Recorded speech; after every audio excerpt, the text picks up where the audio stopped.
What's my greatest weakness? I just work too hard and demand perfection from myself. What up, fam? It's Dr. James W. Stalkup, aka Jimmy Joe Coaltrain. I'm gonna kill all that noise. Don't say that. I'm like the macho man Randy Savage of Getting You Cabbage. Today we're gonna talk about the my greatest weakness question. First off, do not say I care too much, I work too hard, I take my job too seriously, I demand perfection from myself. This stuff may have worked 15 or 20 years ago. It does not work now. It is so cliche, it sounds terrible. It will elicit a laugh from some obstacles. It will cause me to roll my eyes so bad my eyes hurt. I don't usually ask this question in an interview because it's trite. Like, I think honestly, if you're an obstacle, if you're out there conducting interviews, if you're an HR person, don't ask this question. But hey, what's the value of the interview anyway? Not much. The value to you is it's going to get you a job. The value to them, who even cares what questions I ask? But no, I don't think this question has any value to the organization.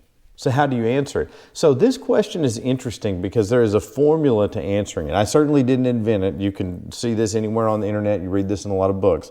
But basically, in answering this question, you have to somehow identify with the person who's asking it.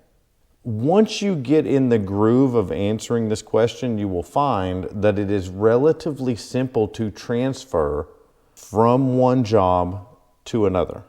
What I mean is, this is one of the questions that the format by which you answer it is more important than the actual content of it. Okay, did that make sense? I don't know. Let me give you an example. So right now you're interviewing me as a doctor and you ask me what's my greatest weakness. Here's my answer. Let me find my motivation and action. My greatest weakness, like it is for a lot of doctors, is keeping up with the evidence. So I've done a couple things.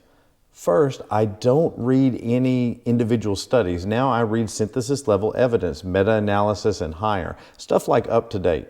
That way I'm guaranteed that I get the most accurate view of the evidence. Secondly, I hold myself accountable to read 90 minutes of synthesis level evidence a week. And I actually keep a little index card in my wallet so I can track down how much I've read. Okay, so that was a very simple answer, right? But look what I did there. So I'm most likely being interviewed by a doctor. And it is extremely hard for doctors to keep up with evidence. Did you know the average doctor in America right now is 7 years behind the current best practice recommendations? This is a fact.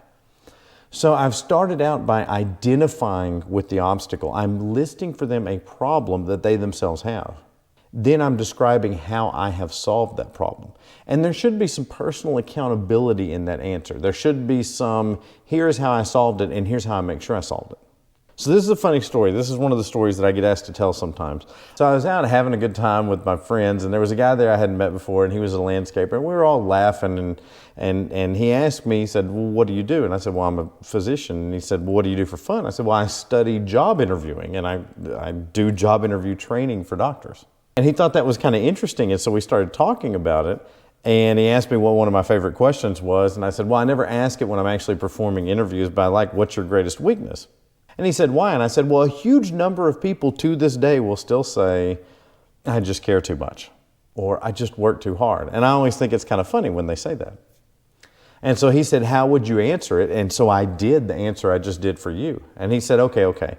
But that wouldn't work in my business because I'm a landscaper. I own a landscape company. So you can't just have a formula to answer that. And I said, okay, well, why don't you ask me that question? We'll pretend I'm interviewing for a landscape job. The guy looks at me and he says, okay, I'm looking for a landscaping manager. What's your greatest weakness? And very calmly, I said to him, my greatest weakness, like it is for a lot of landscapers, is keeping up with the maintenance on the machines. Downtime of these machines costs you money. So what I've done is I put an index card by every machine and it has the last time the oil was changed, the blades were sharpened, the air cleaner was changed, and the spark plugs were changed. Since I have instituted that at my job, we have noticed the downtime of the machines is much lower. So now they're out in the field making money. And the guy stopped and looked at me and I had actually drawn him in. And he said, there for a minute, I actually would have hired you to be a landscaper. I know cognitively that you're not a landscaper, but you drew me in with the answer. He was drawn in because he himself has to deal with downtime of machines and nobody's ever interviewed with him and said that they would solve that. I don't know the first thing about landscaping, but I do know that there's a format to how you answer that question. Okay, so you want to know more tips like this? You want to learn how to interview? Click the link in the description. Interview Dynamics now has its course 100% online, 16 lectures, about 4.5 hours, and then some practice exercises for you. And while you're at it, if you like the content of this video, go ahead and click like and subscribe. We're a new channel. It really helps us if you click like and subscribe. Thanks for watching.